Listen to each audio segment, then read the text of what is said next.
अनंत कोटि दंडवत सतगुरु देव को। दिव्य दृष्टि में अपना कल विषय चला था कि गीता सर्वशास्त्रमयी है और वेदों का सार, वेदों से उपनिषद तैयार हुए कुछ स्वरूप मंत्र के, फिर उनका सार गीता। वेदों में कर्म, उपासना और ज्ञान 3 कांड हैं। गीता में भी सब 6 अध्याय तक कर्म, 12 तक उपासना और 18 तक 13 से 18 ज्ञान और 10वें में महावाक्य, जो सारी गीता का आधार है। तो आज ये विषय चल रहा है, उसको ले लेते हैं कि गीता ज्ञान सारे लोगों पर लागू होता है, चाहे वो किसी जाति का है, किसी बिरादरी का है। गीता ज्ञान सारे देशों में लागू होता है, चाहे वो बाहर जिसको पाश्चात्य देश, पश्चिम के देश कहते हैं, फॉरेन जिसको कहते हैं, फॉरेन के देश, चाहे वो भारत के अंदर हो। और फिर हर व्यक्ति के लिए, जो पशु हैं उनके लिए भी देखो, पक्षी, पशु, कोई भी जीव है जिसने देह इंद्रियां ले रखी हैं, उन पर सारे पर ये ज्ञान लागू होता है। इसको सार्वभौमिक सत्य कहते हैं गीता को। बाकी कोई भी धर्म है, आप कसौटी पर उतार के देख लेना, कोई तो भारत में है तो बाहर नहीं है, ठीक है। अगर बाहर है तो कोई भारत में नहीं होगा। फिर जो मनुष्य में लक्षण है वो अलग अलग, हर कोई कहता है मैं हिंदू हूँ, कोई कहता है मुस्लिम हूँ, कोई कहता है सिख हूँ, कोई कहता है ईसाई हूँ। पर अब गुरुदेव जो ज्ञान देंगे, भगवान कृष्ण जो दिव्य दृष्टि दे रहे हैं 15वें अध्याय में, उसमें समझ आ जाएगी आपको। कोई कहता है मैं हिंदू हूँ, मुस्लिम हूँ, सिख हूँ, ईसाई हूँ, और भी इतने धर्म हैं, मुझे अब उनकी स्मृति नहीं है। बौद्ध है, जैन है, जितने भी धर्म हैं, तो ये सारे धर्म जो हैं ये देह की बात में क्या क्या कहते हैं और भगवान कृष्ण कैसे बताते हैं। एकता, अद्वैत हो गया ना, कि सब शरीरों में भी लागू होता है, सब देश में भी लागू होता है, सब काल में भी, कि सतयुग में भी था, त्रेता में भी था, द्वापर में भी यही सत्य है और कलयुग में भी यही सत्य है, तो आगे भी यही सत्य होगा। तो ये सार्वभौमिक सत्य कहते हैं, जिसको यूनिवर्सल ट्रुथ कहते हैं अंग्रेजी। तो अब वो बता रहे हैं कि ये किस सब में, ये काल में, देश में और वस्तु में, सब में एक जैसा है, कोई कम ज़्यादा नहीं है। अब भगवान अर्जुन से कह रहे हैं, हे महाबाहो, 28 पृष्ठ के ऊपर है, बीच में भगवान श्री कृष्ण अर्जुन से कह रहे हैं, हे महाबाहो। महाबाहो समझते हो, जो राजा लोग होते हैं उनकी बाहें बहुत बड़ी बड़ी होती हैं। बाहें का मतलब ये नहीं हाथ बड़े बड़े होते हैं, मतलब उनकी दूर दूर तक पहुंच होती है। जहाँ बैठे हैं वहाँ से दूर दूर तक कोई कार्य कराना हो तो करा लेते हैं, तो इसको महाबाहु कहा।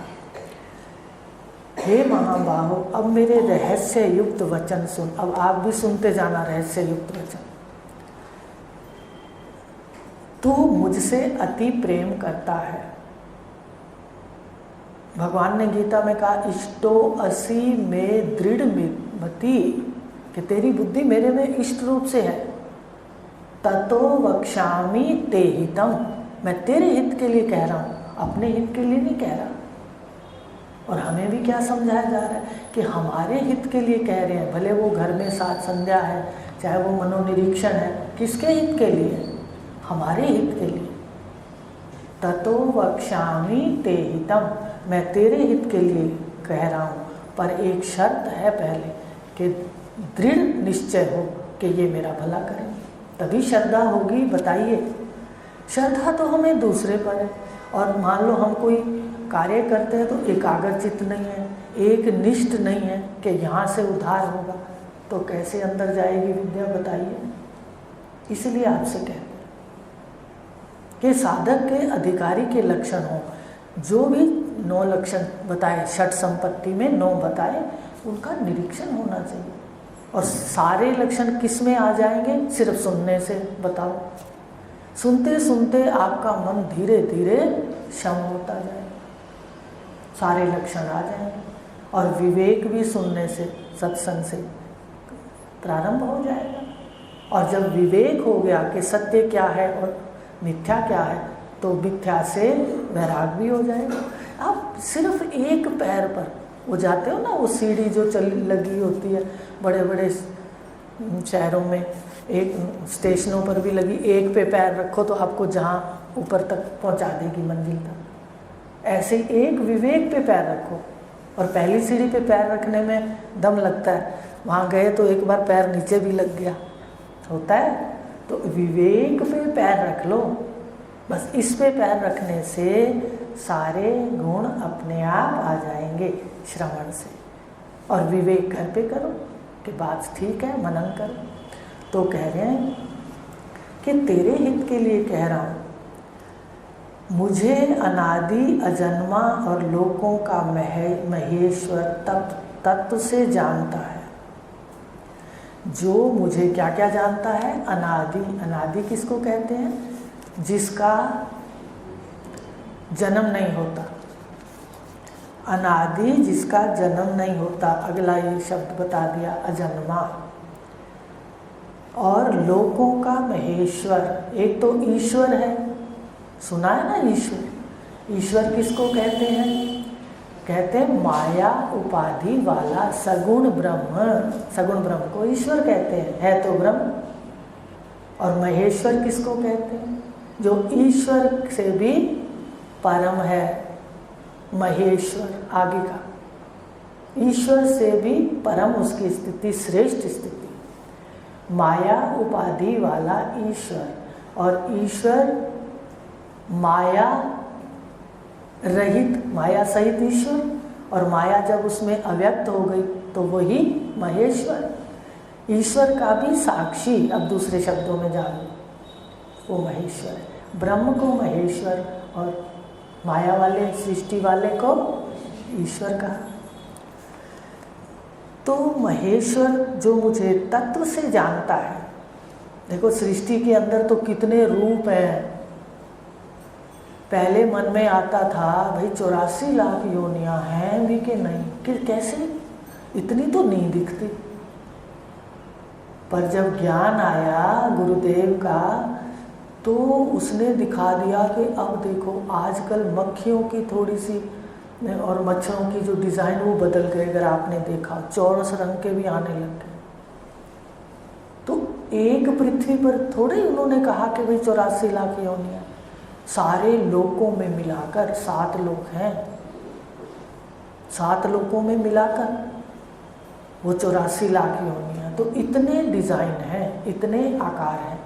तो इन आकारों में तत्व रूप से जो मुझे जानता है, ये कह रहे हैं भगवान,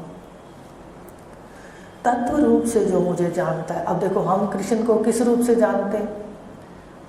हम तो यशोदा के पुत्र के रूप से जानते हैं। जानते थे पहले, आज तो नहीं जानते, आज तो पता है। अब छोटे लड्डू गोपाल को तो मानते हैं, लेकिन कृष्ण क्या कह रहे हैं गीता में, वही लड्डू गोपाल बड़ी उम्र में क्या कह रहे हैं ये नहीं कोशिश करते, क्योंकि वहाँ दम लग जाता है, लगता है दम सिर्फ ये देखने के शर है, शर है, शर देखने में दम लग जाता है, गुण देखने में दम लग जाता है। तो यही कह रहे हैं कि जो मुझे अनादि अजन्मा तत्व से जानता है वह मनुष्यों में श्रेष्ठ है। देखो ज्ञानमान होकर जन्म मरण और सांसारिक बंधनों से मुक्त हो जाता है, सारे बंधनों से, सब पाशों से। उपनिषद ने कहा है, आपको बहुत बार बताया, ज्ञातवा देवम मुच्यते सर्व पाशे। ज्ञातवा देवम, उस परम देव को जानने पर, जो ये परम देव कहा ना तत्वतः, उसको जानने पर सारे बंधन, मुच्यते सर्व पाशे, सब बंधन छूट जाते हैं। सारा विश्व मेरा ऐश्वर्य है, ऐश्वर्य में मेरा योग है। देखो एक तो होता है ऐश्वर्य घर में आपका ऐश्वर्य है, सोफ़ा अलग पड़ा है, फ्रिज अलग है, कार अलग खड़ी है, मकान अलग है, पर आप उससे अलग बैठे हो। पर भगवान ने कैसा ऐश्वर्य कह दिया?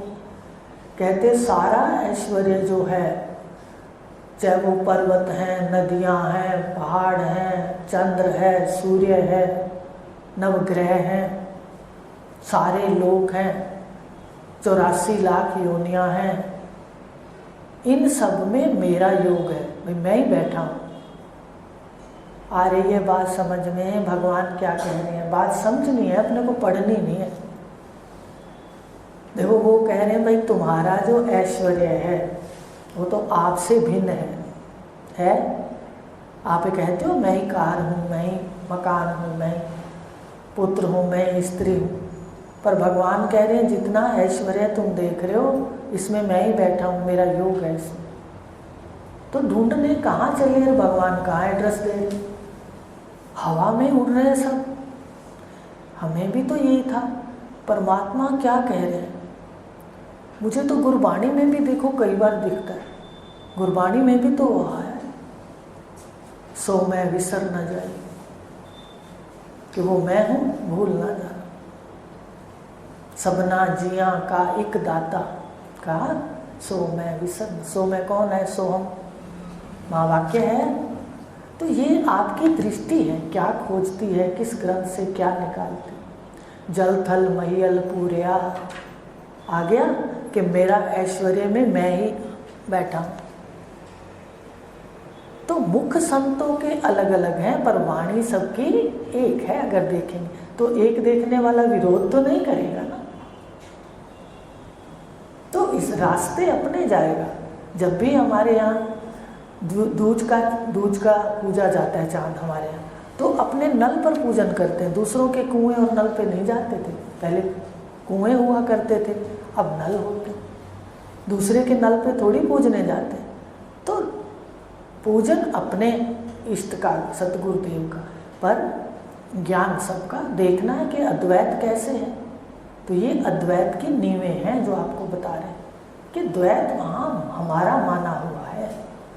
तो बता रहे हैं कि योग है मेरा, मैं ही मैं सब में व्याप्त हूँ, और मेरा स्वरूप कैसा है? स्वयं प्रकाश हूँ। मैं ही स्वयं प्रकाश हूँ, अपने प्रकाश से स्वयं प्रकाशित होता हूँ। एक स्वयं प्रकाश है, एक पर प्रकाश है, दूसरे से प्रकाशित होते हैं। चंद्रमा किससे प्रकाशित होता है? पड़ा हुआ है सूर्य के प्रकाश से। सूर्य किसके प्रकाश से प्रकाशित होता है? परमात्मा के प्रकाश से। कहा? और जो अग्नि है वो किसके प्रकाश से प्रकाशित है? वो भी सूर्य के प्रकाश से। अच्छा, जो बिजली चमकती है, जिसको बादलों में चमकती है विद्युत बिजली, वो भी सूर्य के प्रकाश से चमकती। सारे विश्व में प्रकाश किसका है? सूर्य का। और सूर्य में प्रकाश किसका है? स्वयं प्रकाश परमात्मा का। और परमात्मा में किसी का प्रकाश नहीं है, उसका अपना प्रकाश है, उसको कहते हैं स्वयं प्रकाश। और आप भी ईश्वर का अंश हो और परमात्मा का स्वरूप है आपकी आत्मा। तो आप भी स्वयं प्रकाश हो आत्मा रूप से, पर समझना तो पड़ेगा ना। तो इस प्रकार मैं ही मैं व्याप्त हूँ और स्वयं प्रकाश हूँ। और सृष्टि काल में क्या हूँ, कहाँ रहता हूँ, भगवान बता रहे हैं। बता कहाँ रहे हैं? गीता में कितनी बार बता दिया, सबके हृदय में रहता हूँ। बताओ, रहता हृदय में, हम टिकट लेते हैं। जाना बुरा नहीं है, ईश्वर का ऐश्वर्य देखना, घूमना, आनंद लेना, ये और विषय है। और परमात्मा को वहाँ ढूंढना, ये और विषय है, दूसरा विषय है। जाना तो चाहिए। सृष्टि में इतनी उसकी नुमाइश लगी, मुझे तो बहुत अच्छा लगता है कि कैसे सागर बह रहा है, कैसे नदियाँ लय हो रही, कैसे सूर्य अपना प्रताप दिखा रहे। बीकानेर के पास कोलाइल जी है, कभी गए हो तो जब उधर द्वारका गए तो मुझे वो सीन याद आने लगे कि कोलाइल जी में भी शाम को संध्या के समय सूर्य है, ऐसे लगता है जैसे उसमें अस्त हो रहा है। तो कहने का भाव क्या है? ये बुरा नहीं है उसका ऐश्वर्य देखना, लेकिन उसको ढूंढना है हृदय में। तो कहाँ ढूंढना चाहिए बताओ? पर गुरु के बिना कैसे हृदय दिखाई देगा? दिखाई नहीं देता। अपना मन है पर दिखाई नहीं देता, अपनी बुद्धि है पर तत्वज्ञ के बिना दिखाई नहीं देती। यहाँ आने पे सारे तीक्ष्ण बुद्धि हो जाओगे, ये और बता दो।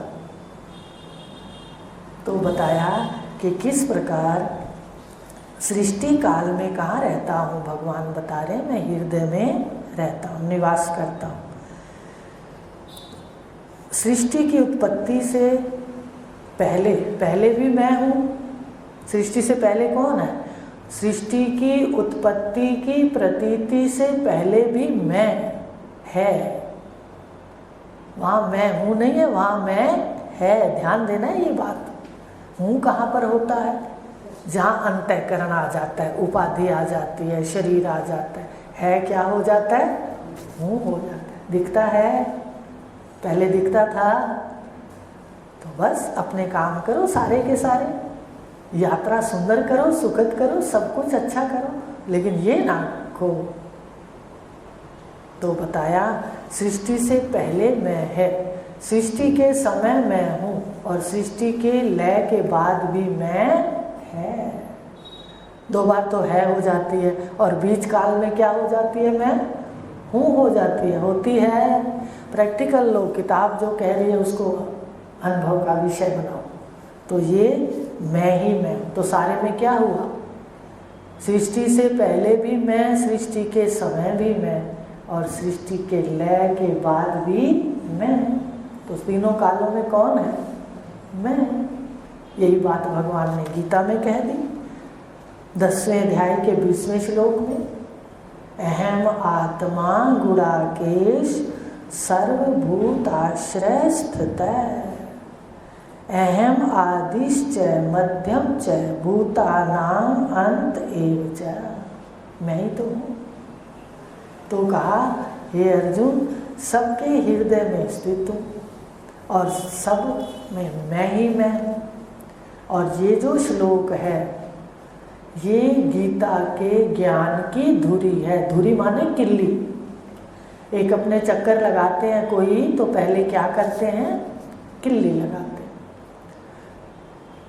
पंखा चल रहा है छत पर, पहले किल्ली है तो पंखा घूम रहा है, इसको किल्ली कहते हैं, जिसके आश्रय से पंखा घूमता है।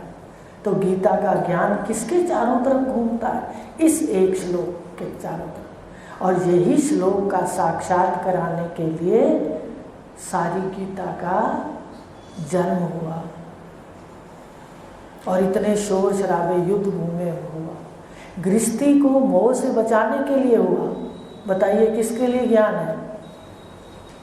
हमारे लिए, गृहस्थ आश्रम में जो बैठे हैं, तो ये उसके लिए ज्ञान है। तो कहा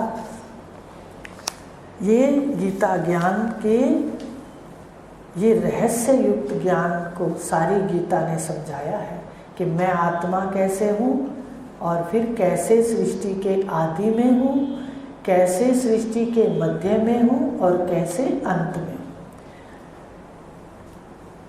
इस श्लोक के माध्यम से ये बता दिया कि विश्व में मैं ही मैं हूँ। इस सारे वेद उपनिषदों का ये सार है। यह भी कह दें कि सारे ब्रह्मांड का सार है। सारे ब्रह्मांड का सार क्या है? अहम आत्मा। सारा ब्रह्मांड आकार है, वो मिथ्या है। लहर है, जैसे सागर से लहर उठी, तो लहर थोड़े समय के लिए उठती है। ये शरीर भी थोड़े समय के लिए मिला है। क्यों इतना निश्चय करके बैठे हैं कल कर लेंगे? जिसने कल पे छोड़ा, आज नहीं किया, कल भी आगे के लिए कह देगा कल करूँगा। जिसको आदत कल की बन जाए वो वर्तमान में रहता ही नहीं। आप संध्या के लिए कभी कल ना करना। इसको कोई समझाने वाला नहीं था, पर ऐसी दृढ़ता थी कोई पिछले कर्मों से कि रात तक भी चाहे एक गीता, बहुत जीवन के अंदर समय बहुत कम मिलता था, ऐसी यात्रा थी जीवन की, पर उसमें रात को सिर्फ गीता खोल के एक अक्षर देख लेती थी कि मेरी संध्या हो गई पूरी, थकी। आज भी देखो शरीर नहीं उठता, संध्या रटी हुई है, कर लेते हैं संध्या सारी की सारी, सब काम करके फिर जब शरीर सेट हो जाता है, उठ जाते हैं। इसको नहीं छोड़ना है आपको। बताने का ये मतलब है कि कोई कहे शरीर विकारी है, याद कर लो, आप उठ जल्दी जाओ, जाग जल्दी जाओ, फिर इसको करके लेट के, फिर शरीर विकारी है तो अगर उठ के बैठोगे आसन पर तो उसका ज़्यादा लाभ है, क्योंकि रीढ़ की हड्डी सीधी होती है और उसमें ज़्यादा उसमें आता है, भाई अनुभव में भी आता है और ढलता भी है। गुरुदेव बता रहे हैं इसको छोड़ना नहीं है, कल पे नहीं छोड़ना। यह सारा कथन जो मैं आत्मा हूँ, ये सारा कथन वेदों का सार है सार। 4 महावाक्य वेदों के सार है, आपको बहुत बार बता दिया। सुखदेव जी को भगवान शिव ने 4 महावाक्य दिए थे। अहम ब्रह्मस्मि, प्रज्ञानम ब्रह्म, सारा सार है वेदों का। तो उपनिषद का सार है, यह भी कह दें सारे ब्रह्मांड का सार है। जो ऐसे निरंतर गुरुदेव भगवान कृष्ण कह रहे हैं, अगर निरंतर जो संध्या वंदना करता है उसको मैं बुद्धि योग यानी तत्व ज्ञान रूपी योग देता हूँ, ज्ञान से योग करा देता हूँ। उसको आसन पर बैठ के और शरीर को ऐसे उतार के कष्ट से, माने योग मार्ग, जो महर्षि पातंजल का योग है। 5वां दर्शन है ना योग, योग सांख्य है 5वां, 4था योग है। तो योग या सांख्य कोई भी कहो, सांख्य के बाद योग है। तो योग अगर अपने करते हैं तो उसमें अपने को कठिनता से शरीर अलग होता है। और आप जब करते हो मन बुद्धि से परे, देह से, इंद्रियों से, अंतःकरण के साक्षी हो, क्या देर लगती है बताइए। और फिर ऐसा अभ्यास बन जाता है, सदा आप शरीर को उतार के रखते हो, ये समय आता है। उसके बाद लास्ट अद्वैत में स्थिति हो जाती है। तो पहले ये स्थिति है, इसको करना है। सारा दिन मन के पीछे, मन सदा दिखता रहे अपने को, चाहे हम उसके पीछे बैठे या नहीं, हम तो पहले से हैं मन के पीछे।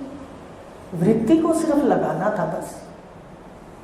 तो इस प्रकार कहा बुद्धि योग देता हूँ। पर ये बुद्धि योग कौन देते हैं? तत्वज्ञ पुरुष। तत्वज्ञ के मुख से तत्व ज्ञान पाकर साधक विश्व में मेरा जो नित्य योग है, एक नित्य योग है, एक कभी कभी योग लगता है। जो योग मार्ग है, योग दर्शन है, उसमें योग कभी कभी लगता है, कभी नहीं लगता। जितनी देर योग लगेगा उसके बाद योग टूटेगा तो उससे ज़्यादा व्यवहार होगा। कितनी देर योग लगाएंगे? ऋषियों ने इतने सैकड़ों वर्षों का योग लगाया, बताया ना कि उनके ऊपर घास भी उग जाती थी, ऐसा पढ़ते थे। लेकिन फिर भी जागना, कभी लगा कभी नहीं। पर भगवान कृष्ण का कौन सा योग है? मैं आत्मा हूँ, इसको तत्वज्ञ पुरुष जो दिखाएंगे, आपका नित्य योग लगा रहेगा। अब सारी बातें खोल के बताते नहीं हैं, क्योंकि छोटा साधक उसको पहले ले लेता है और अपना नुकसान कर लेता है। स्थिति आने दो।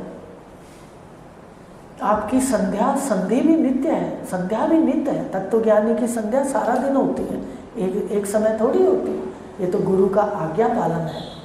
संध्या भी नित्य है और योग भी नित्य है। तो ये नित्य योग है जो भगवान बता रहे हैं।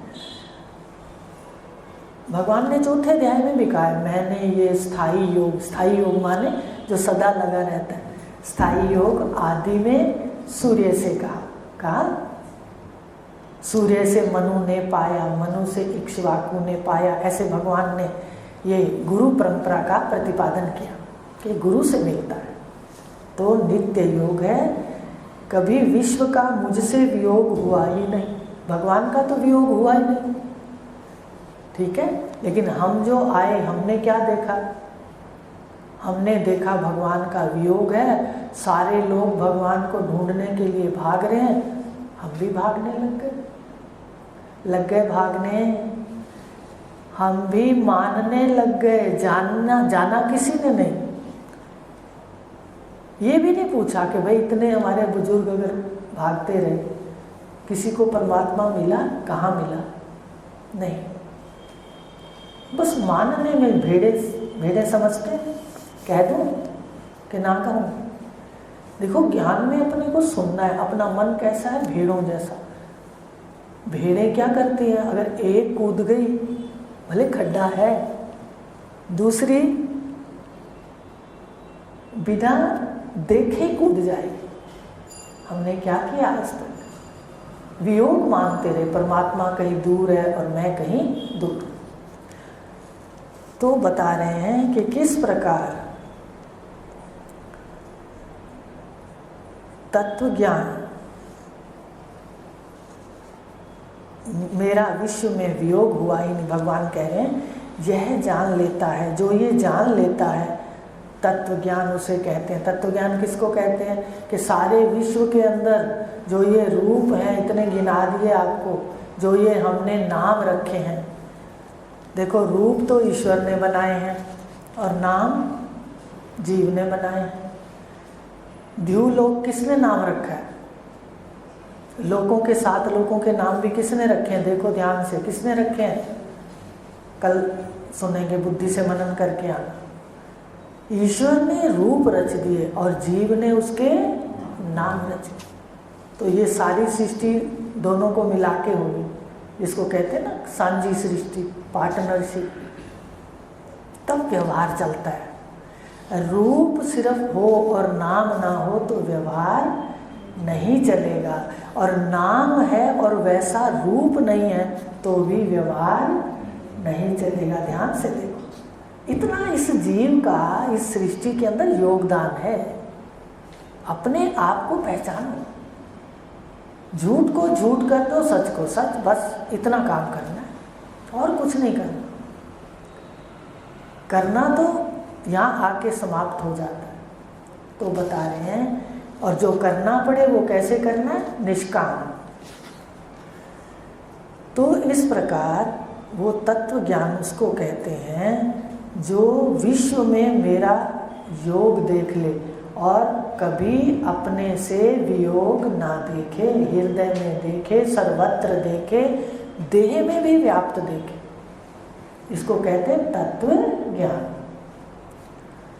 तत्व ज्ञान उसे कहते हैं जिस ज्ञान में, किसको कहते हैं, ध्यान से सुन लो, जिस ज्ञान में एक वस्तु के जानने से सब जाना जाता है। तत्व ज्ञान किसको कहते हैं, एक वस्तु के जानने से सारा जाना जाता है। आपने उपनिषद पढ़े हैं, उसमें आपने उदालक ऋषि और श्वेत केतु का संवाद पढ़ा है, एक आख्यायिका है, पढ़ी थी स्वरूप गीता के माणिक मोती में। तो उदालक ऋषि ने जब उनका पुत्र विद्या लेकर के घर आया तो पिता को झुककर प्रणाम नहीं किया। देखो ध्यान से देखना, अहंकार के लक्षण देखना। अगर ये हमारे जीवन में है तो हमारी सेवा भी फेल है, पूजा भी फेल है, सब फेल है। सेवा भी करेंगे तो अहंकार युक्त, मर्जी से, तो अहंकार है, लेकिन वो नुकसान किसका होगा, सेवा करने वाले का नहीं, हमारा नुकसान होगा। तो अहंकार को हर जगह से मिटाना है। तो बता रहे हैं कि किस प्रकार उन्होंने पुत्र से पूछा कि उन्होंने देख लिया, तत्वज्ञानी थे। अब उन्होंने पुत्र से कहा कि पुत्र, आपको गुरु ने वो ज्ञान दिया है जिसके एक के जानने से सब जाना जाता। वो एक बार थोड़ी देर चुप हुआ, एक के जानने से सारा जाना जाता। मान लो मैं आपको जानूं और मैं भी जाना जाऊं और यह भी जाना जाए, है ऐसा? भाई मैं मान लो आपको जानूं, ठीक है, आपको जानूं तो उसमें मैं भी जाना जाए और ये सारा ब्रह्मांड भी जाना जाए। ये कैसा ज्ञान है कि एक को जानने से सब जाना जाता है? तो उसने कहा पिताजी ऐसा तो ज्ञान मेरे गुरुदेव के पास नहीं था शायद, क्योंकि मैं सबसे प्रिय शिष्य रहा हूँ, अगर होता तो मुझे अवश्य देते। तो फिर उन्होंने ये बात कही कि उदाहरण दिया जो आगे अपने लिए। तो इस प्रकार जो है वो उदालक ऋषि ने श्वेत केतु को बताया कि अब दूसरा प्रश्न यहाँ खड़ा होता है, कि भाई जब स्वयं तत्व ज्ञानी थे, क्यों होता है प्रश्न कि स्वयं तत्व ज्ञानी थे तो अपने पुत्र को क्यों नहीं अपने पास ज्ञान दे दिया? बाद में तो दिया, पर पहले नहीं दिया। बाद में उन्होंने दिया, देखो तत्व ज्ञान तो उन्होंने दिया, पर क्यों नहीं दिया इसका कारण है। हम भी देख लें, अपने पिता में कोई योग्यता श्रेष्ठ है, मान लो एक डॉक्टर है, तो उसके परिवार में उतना जरूरी नहीं कि भाई घर में उसकी उतनी ही हो पकड़। कोई और गुण है पिता में, तो जरूरी नहीं कि पिता की संतान जो है या घर में उसका उतना गुण देखा जाए। तो श्रद्धा दूसरे पर ज़्यादा जल्दी होती है, तो उन्होंने कहाँ भेजा? पहले दूसरे के पास भेजा, और दूसरे ऋषियों से जब ज्ञान ले लिया, अब उसके पास वो नहीं था, अब उसको महत्व पड़ेगा या नहीं बताइए। अब पिता को वो गुरु रूप से मानने, और ऐसे अपने नहीं मानते, ये बात सत्य है। ऐसे कभी भी हम अपने घर में तत्वज्ञ पुरुष भी हों, हम उनको उस तरह से नहीं देखते। तो जब हम व्यवहार की ठोकर खाते हैं तो देखते हैं। तो इसलिए ये ज्ञान है, एक के जानने से सब जाना जाता है। अभी बताएंगे कि कैसे जाना जाता है। विश्व में 3 है, एक जिसका नाम मैं है, एक जिसका नाम यह है। मैं किसको कहते हैं? जीव को। पता भी होना चाहिए ना, क्योंकि मुझे पता है, ऐसे पढ़ जाएंगे तो समझ नहीं आएगी। मैं जीव को कहते हैं, कहते हो? देह इंद्रियों वाला जो बैठा है चेतन, उसको कहते हैं। यह है, सारे दृश्य में ब्रह्मांड को यह कहते हैं, इदम लगाते हैं। अपने शरीर में भी यह लगाते हैं, ये मेरी आँख कहते हो। मैं मेरी आँख तो कोई नहीं कहता। ये मेरे हाथ, ये मेरे पैर, यह मेरा मन, ये मेरी बुद्धि, यह शब्द लगाते हैं। ब्रह्मांड, मैं, जीव, ब्रह्मांड, यह लगाते हैं। और ईश्वर के लिए वह लगाते हैं। वह परमात्मा कहाँ है, वह कहाँ रहता है। ये 3 है। इनको जानने में, इनमें एक को जानने से, इन तीनों में, जीव में, ब्रह्मांड में और वह में कैसे अद्वितीयता है, ये जानना है। एक को, अब इन तीनों में से एक को, कौन कौन से 3 है? मैं, यह और वह। एक को जानने से सारे जाने जाएंगे। तो उसने कहा तो बड़ा आश्चर्य है पिताजी, है एक को जानने से सारा जाना जाए। अब आपको खोल के बता दिया कि सारे में क्या क्या आता है। मैं, यह और वह। बहुत भाग्यशाली हैं हम कि हमारे उसमें फीड हो जाता है, तो कभी भी हम सुन सकते हैं। नहीं तो ज़्यादातर शब्द निकल जाते हैं गहरे शब्द। अब निकल भी जाएंगे तो आप 2-2, 3-3 बार उसको सुन लोगे, किताब भी सामने रख लें। तो इस प्रकार एक को जानने से सब जाना जाता है, ये कह दिया। कभी भी विश्व का वियोग मुझसे नहीं हुआ। एक वस्तु के जानने से सब जाना जाए, वो तत्व ज्ञान है। अब उन्होंने उदाहरण दे दिए, वही उदालक ऋषि ने भी तो कुम्हार का उदाहरण दिया था, इन्होंने भी कुम्हार के दे दिए कि भाई कुम्हार ने इतने बर्तन बनाए, पर बर्तनों में है क्या? मिट्टी। जो बनाए बर्तन, रूप और नाम, वो कुम्हार के मस्तिष्क का ख्याल है। उसको ख्याल आया कि मैं ऐसे गोल गला बना दूं, ऐसे पेट बना दूं, एक पानी भरने का बर्तन हो जाएगा। ठीक है, बर्तन वर्तने के लिए होते हैं, ध्यान देना। पर मिट्टी में बर्तन नहीं है। बर्तन किस में है? बर्तन जिसका नाम है बर्तन। बर्तन माने वर्तन, जिसमें व्यवहार होता है। उसने कुम्हार ने मटका बनाया, किस में काम आता है? वर्तने में। आप उसको तोड़ ताड़ के मिट्टी बना दो, टूटता है तो क्या कहते हैं? वही घर में साफ करो, क्या मिट्टी मिट्टी हो गई कहते हो? उसमें कहते हो कि घर में मटका मटका हो गया? बताइए। पर कितने गुरुदेव कामिल हैं, आज तक सब कुछ हमारे सामने होता रहा पर हमें दिखाई नहीं दिया। अब दिखाई देता है तो किस आंख से दिखाई देता है? कहते हैं वही दिव्य दृष्टि भगवान कृष्ण दे रहे और सतगुरुदेव देंगे। कृष्ण मेरे गुरु हैं, मन मेरा अर्जुन है, इष्ट मेरा शिव है। क्या आनंद है इस विद्या।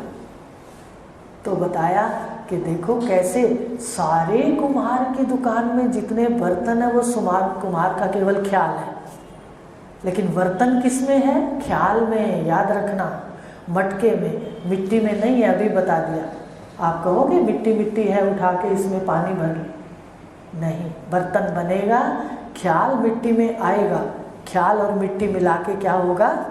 बर्तन। याद रखना है, क्योंकि बताएंगे कि फिर इसमें व्यवहार कैसे है। तो इस प्रकार कुम्हार की दुकान पर सारी मिट्टी मिट्टी कह दूं। अब बर्तन घर जाके उसको ख्याल को बाध कर देना। बाध किसको कहते हैं? मिथ्या का दृढ़ निश्चय। मिथ्या है, मिथ्या है, प्रतीति है, मध्यकाल की प्रतीति है। अब सुनार की दुकान पे चले जाओ, वहाँ क्या है? हार है? नहीं है। व्यवहार में हार है पर है ख्याल, सत्य नहीं।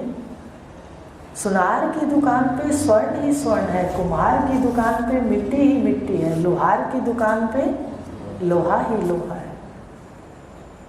वर्तने में ख्याल चाहिए साथ में। वर्तन करने के लिए ख्याल और वस्तु और ख्याल दोनों चाहिए। और वास्तव में सत्य वस्तु है, ख्याल झूठ है। तो ये आज इतना ही लेंगे कि ये उन्होंने कह दिया। और ये 30 पृष्ठ तक हमने बात कर ली। घर से 30 पृष्ठ पढ़ के आना। कुम्हार का उदाहरण है, सुनार का है, आपको दे दिया। तो फिर अगली बार आगे लेंगे। हरिओम शांति।